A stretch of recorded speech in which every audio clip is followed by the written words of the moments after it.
Hey y'all, good to be back to doing this. Today we're digging into Matthew. I'm really excited to get to this. I've been thinking about it a lot this week, and it'd be really fun. I know that sometimes the genealogy may not seem all that interesting, but trust me, there's a lot of fun here. Let's dig in. The family tree of Jesus Christ, David's son, Abraham's son. Abraham had Isaac, Isaac had Jacob. Jacob had Judah and his brothers. Judah had Perez and Sarah. The mother was Tamar. Perez had Hezron. Hezron had Aram. Aram had Aminadab. Aminadab had Nahshon. Nahshon had Salmon. Salmon had Boaz. His mother was Rahab. Boaz had Obed. Ruth was the mother. Obed had Jesse. Jesse had David, and David became king. David had Solomon. Uriah's wife was the mother. Solomon had Rehoboam. Rehoboam had Abijah. Abijah had Asa. Asa had Jehoshaphat. Jehoshaphat had Joram. Joram had Uzziah. Uzziah had Jotham. Jotham had Ahaz. Ahaz had Hezekiah. Hezekiah had Manasseh. Manasseh had Ammon. Ammon had Josiah. Josiah had Jehoiachin and his brothers. And then the people were taken into Babylonian exile. While the Babylonian exile ended, Jehoiakim had Shealtiel. Shealtiel had Zerubbabel. Zerubbabel had Abiud. Abiud had Eliakim. Eliakim had Azor. Azor had Zadok. Zadok had Achim. Achim had Eliud. Eliud had Eleazar. Eleazar had Matan. Matan had Jacob. Jacob had Joseph, Mary's husband, the Mary who gave birth to Jesus, the Jesus who was called Christ. There were 14 generations from Abraham to David, another 14 from David to the Babylonian exile, and yet another 14 from the Babylonian exile to Christ. Now, I wanted to first the whole difference between this genealogy and Luke's genealogy. Some people say it's that Luke was going from Mary's side, Matthew taking out a few of Israel's horrible kings when reading through the book of Kings. I think the idea here is telling a point, trying to convey an idea. Because everybody does something with a purpose in mind. They may not be aware of it, but something like this literary piece, the book of Matthew, I don't think that it was done by happenstance. I think it is peculiar that he's, 14 is 2 sets of 7, number of perfection. 3 sets, triune God. To me, easily using symbology or symbolism throughout all the Bible, that Matthew's trying to convey that this is an absolute God-ordained, perfected work.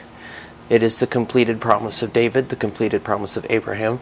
It is going all the way to the core of those questions.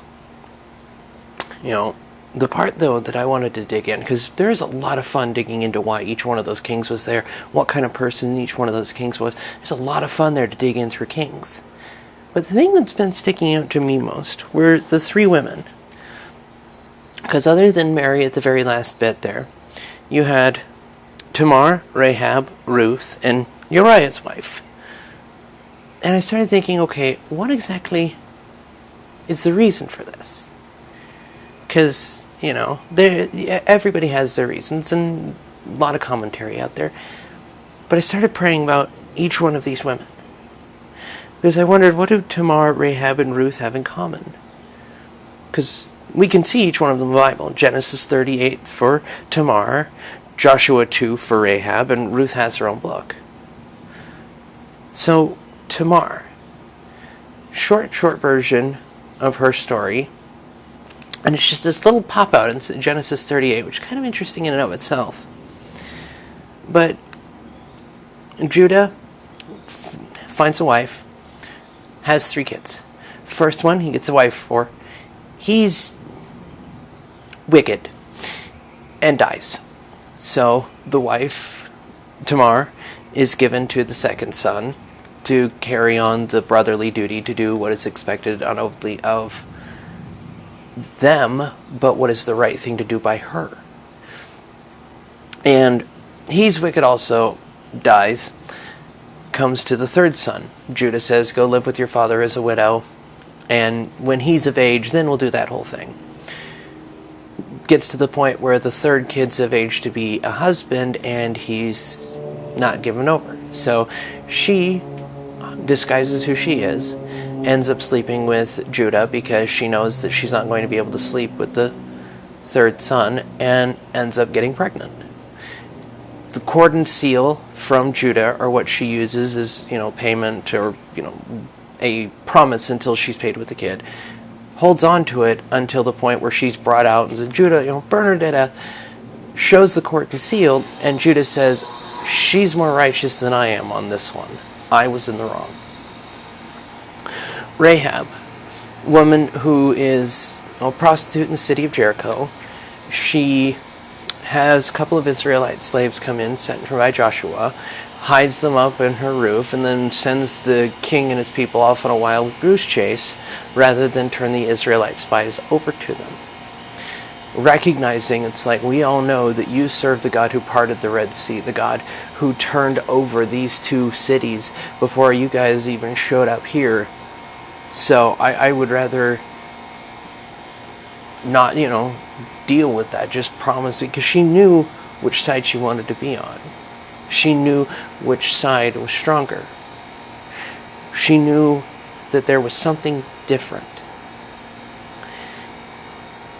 Ruth, similar kind of idea. Moabite woman who comes back with Naomi, ends up being with Obed, redeemed. It's a really beautiful story. I'm going to put links to every single one of them, in the description, because I seriously recommend go read them. Because I think it'll start to get you into what I'm seeing here.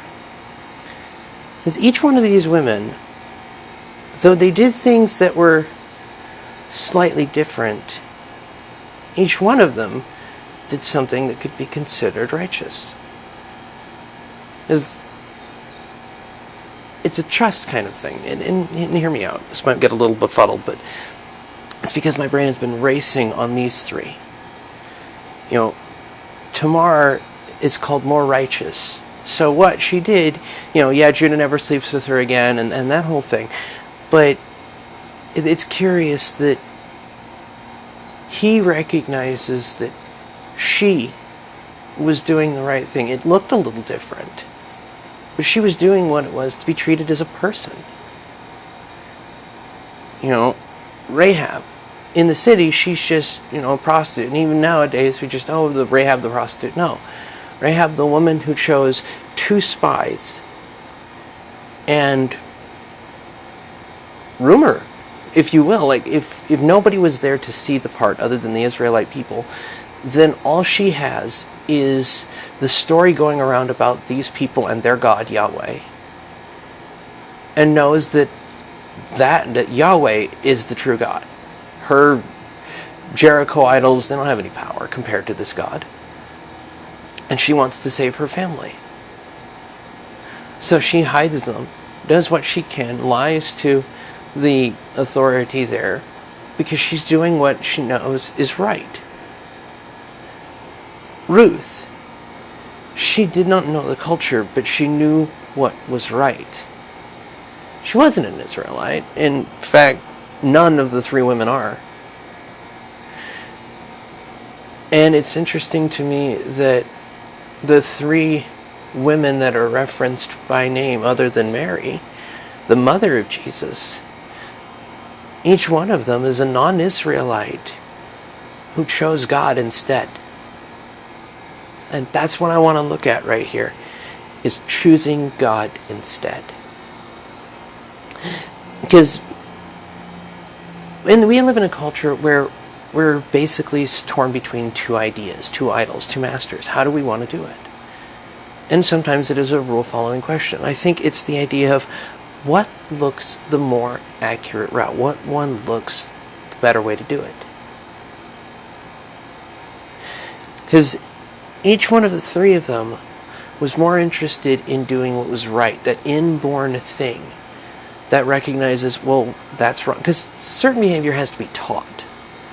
But the very core of us understands there are certain things that are just wrong. And there are certain things that are the right thing to do.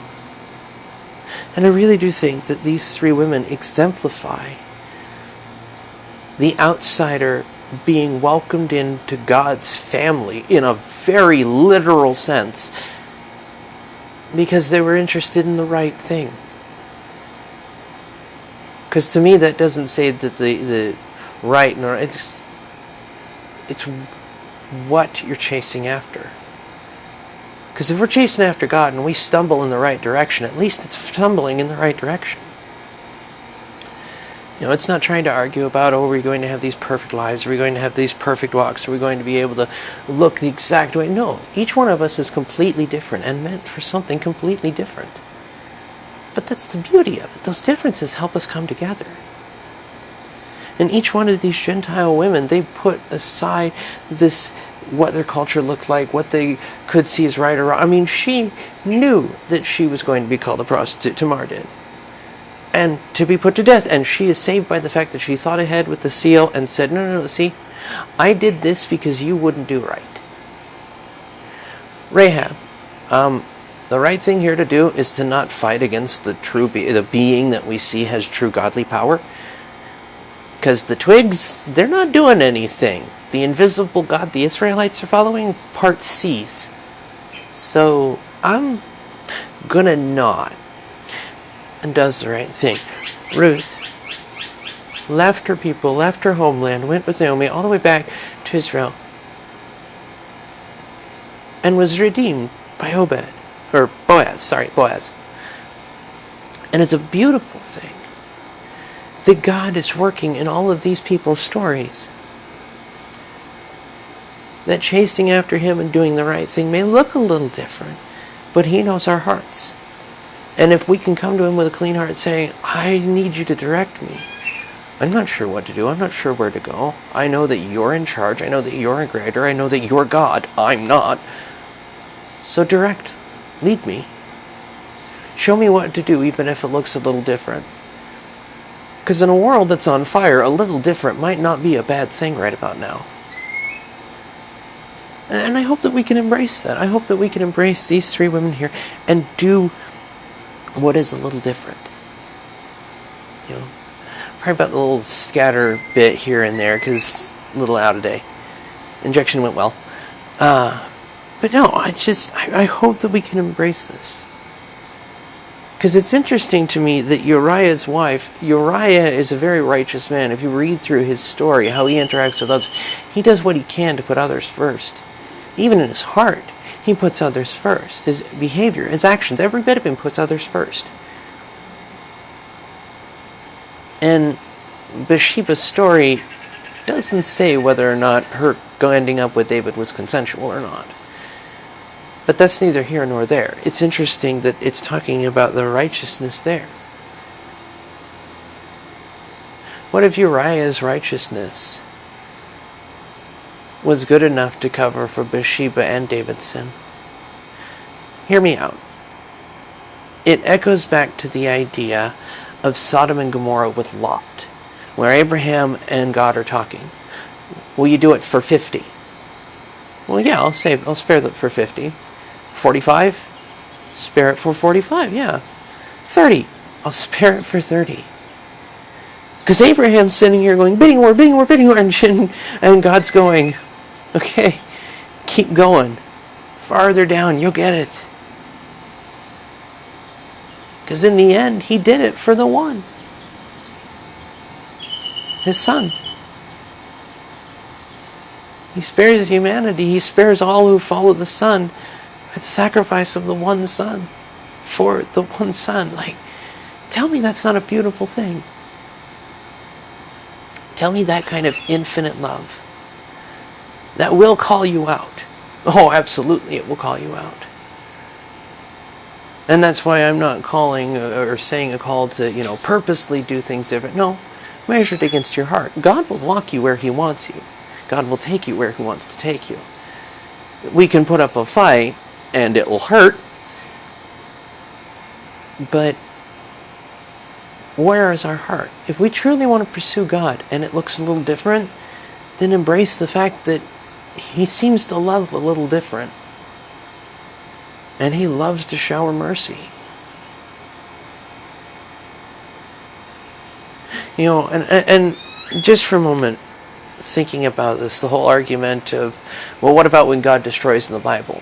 And mercy and justice, and that's what if justice and mercy are not two sides of the same coin. They're almost the same kind of idea. Because if somebody is truly repentant for what they have done, truly loathes what they have done and wants to do better, then true justice is to give them the chance to do it, is to be merciful on them. The dead don't learn nothing, to borrow a expression. So what if justice and mercy go hand in hand, just as love and grace do? Because human beings, we don't need God to rain hellfire for us to create a destructive world. We'll do that pretty well on our own. When He wants to throw disasters in there, He can, and does. But I find that even those disasters, those difficult seasons, are not meant to punish. They're meant as an opportunity to grow.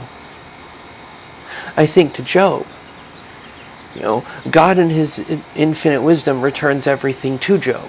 Is it a reward? No. The entire point of Job was God, at the very end of Job, was God saying, it's not a gift, it's not a reward, it is because I see fit in my infinite mercy to do it this way. Are you going to trust me?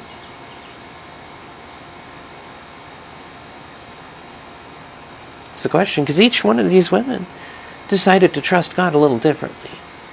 To trust God enough to live life a little differently, pardon.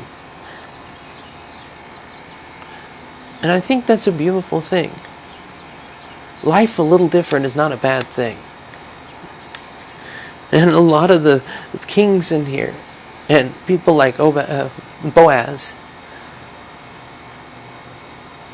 they live life a little different too.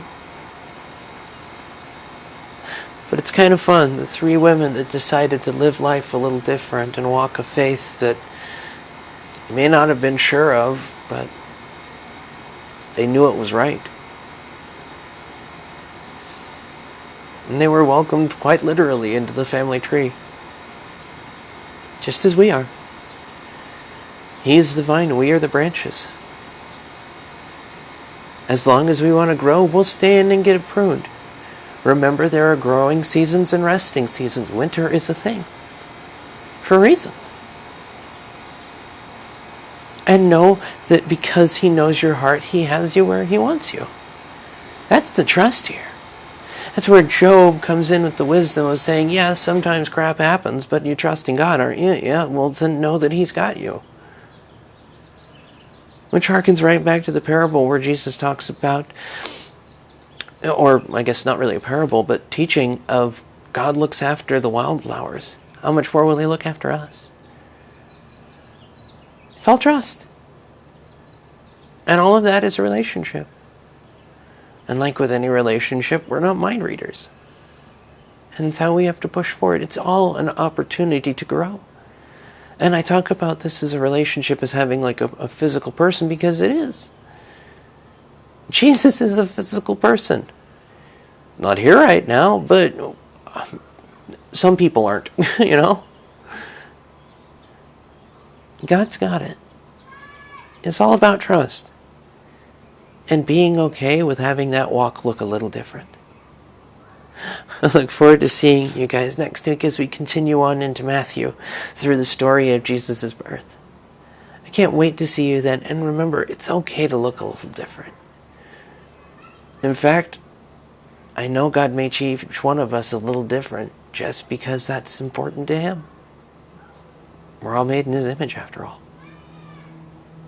I will see you guys next week. God bless. May His favor be upon you, and know that you are loved.